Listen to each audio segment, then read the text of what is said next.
if I'm being honest with you guys, I didn't think we'd make it this far. I figured early on Nike would do like 5, but now. Get it. Yo. Hey guys, poppin', Jacques Slade here.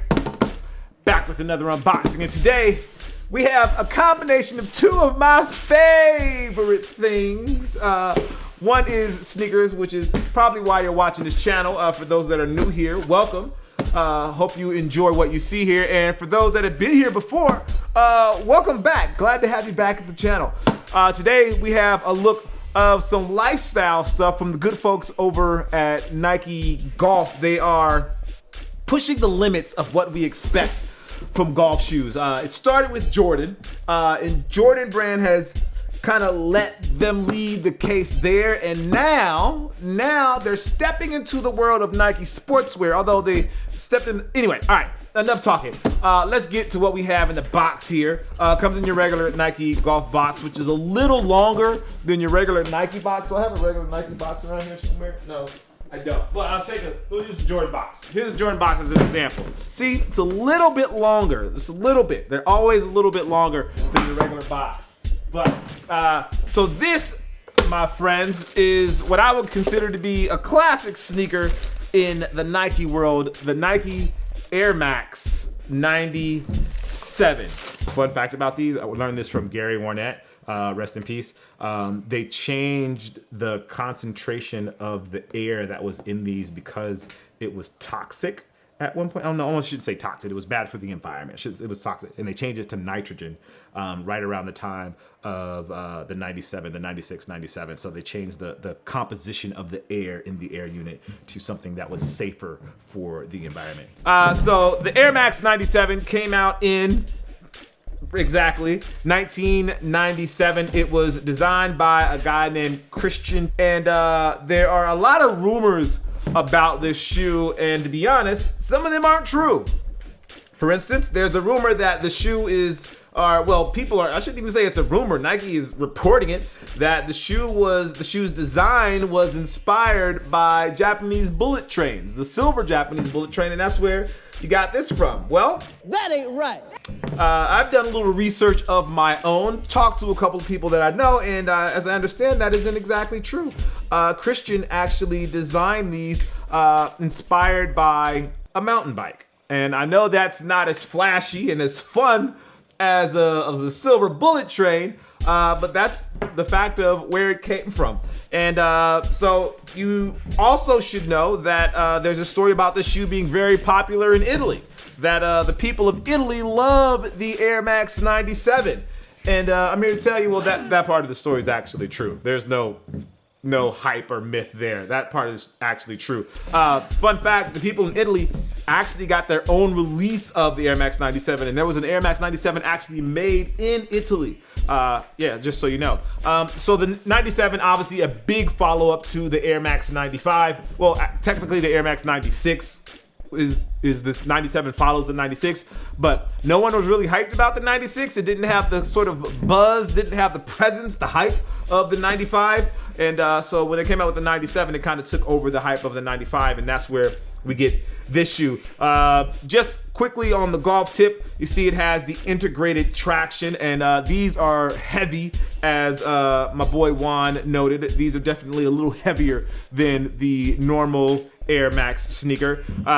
See, they have, again, the integrated traction here to help you keep your footing when you are going through your swing, and you extend and you swing and that foot doesn't slide anywhere, which is really important. Unbeknownst to people that don't play golf, the placement of your feet and how you keep your feet rooted in the ground, or how your feet slide or move, is really important part of your swing. It can influence whether you slice the ball, whether you hit in front of the ball and back of the ball. It's like your whole body is in concert, big word there, when you play golf. And Nike is doing that with the integrated traction here that you see inside. These actually almost look like an actual regular Air Max 97. They don't look too different. You see you have the full length Air Max unit in there, which will keep you nice and comfy, which should be interesting when you're playing golf. I don't know how I feel about having all that air beneath my feet when I'm making my swing. Again, in golf, the contact that your foot has with the ground is very important, and you're not as worried about coming down hard on your heels or on your toes. So having this air, this huge, massive air unit inside of your shoe is almost a little concerning. I don't want to say concerning, but it's definitely something that I think about. But again, if you're wearing these, you're probably not playing at a professional level. You're probably just out there with your boys, so that's not going to matter as much. You know, I can wear these and still hit it like 300 yards. That's a lot. 30 yards. I can wear this to hit it 30 yards if we're going to be honest about the whole thing. Something I love about this shoe is that it was actually designed, the design was influenced by nature. And even though these look like super like forward facing, like future shoes, like almost like astronaut sort of shoes, they were actually influenced by nature. If you look at the shoe from the top down, let's go to the top camera here. I'll turn this one to the side so they can see it there. If you look at the top down, it has like these waves or wrinkles, and that's inspired by a drop of water. When it goes into the water and it drops into the water, it spreads out the bubbles, the ripples, and the waves. That's what you get from the upper here. That's what these lines are inspired by, the ripples of the water and the way that the wave is shaped. See, there you have the wave of the ripple, but then when you look at it from the top down, you see the ripples kind of going out, which is a pretty cool design thing. That's why I love sneakers. These designers, they're able to tell these stories through sneakers and in a way that you just wouldn't necessarily expect. Like at first shot, you go, oh, look at the shoe. It's cool. Has a cool lines. It goes up right there, then goes back down, and you kind of leave it at that. But then you get some insight from the designer and you see like the way that they were thinking about creating something different that flows. And you know, you're thinking about that as you run. It's almost like something that like sleeps into your unconscious, like being a wave, being smooth and kind of flowing outward. And these were runners back then. Obviously back in the 90s when these came out, Air Max was the thing. Like there was nothing bigger pretty much than Air Max back then.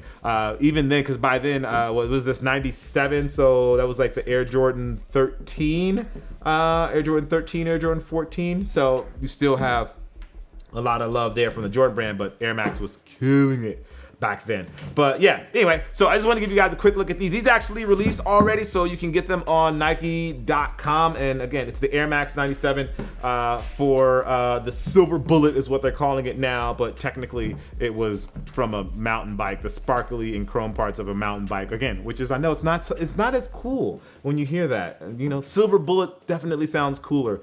In the marketing copy, if I was going to market something to you, I wouldn't be like, hey, you want the Air Max 97 mountain bike? Or the Air Max 97 Silver Bullet. Yeah, you're probably gonna go for the Silver Bullet train as opposed to the mountain bike. That's just the way it is. I get it. Anyway, so yeah, that's it. Again, these are available right now if you guys want to grab yourself a pair. Thank you for watching. I'm Jacques Slade, and see you guys soon. Peace.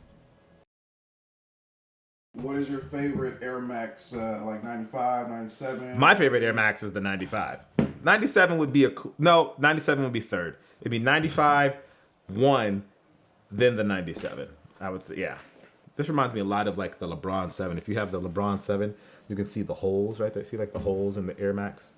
If you have the LeBron 7, you can see those holes in that too. Like in the insole of the LeBron 7. It's crazy to think this is the first shoe. So the LeBron 7 has those holes, but this was the first shoe that had all of that Air Max unit, that full-length Air Max unit. And this was 97. The LeBron 7 came out in what year? We're on the LeBron 16 now? 17? 10 years ago? So 10 years ago, the LeBron 7 came out with this, but this shoe had it in 97, 23 years ago.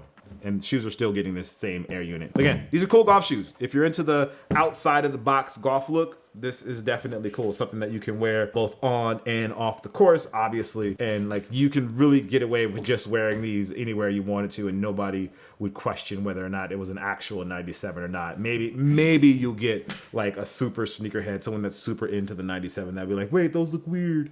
But then you could be like, they're golf shoes, bro. It's golf, bro. You know, 97 golf shoe available now.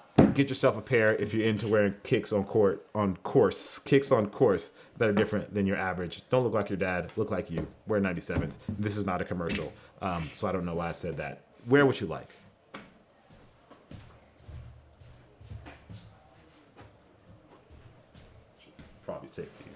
I don't trust you.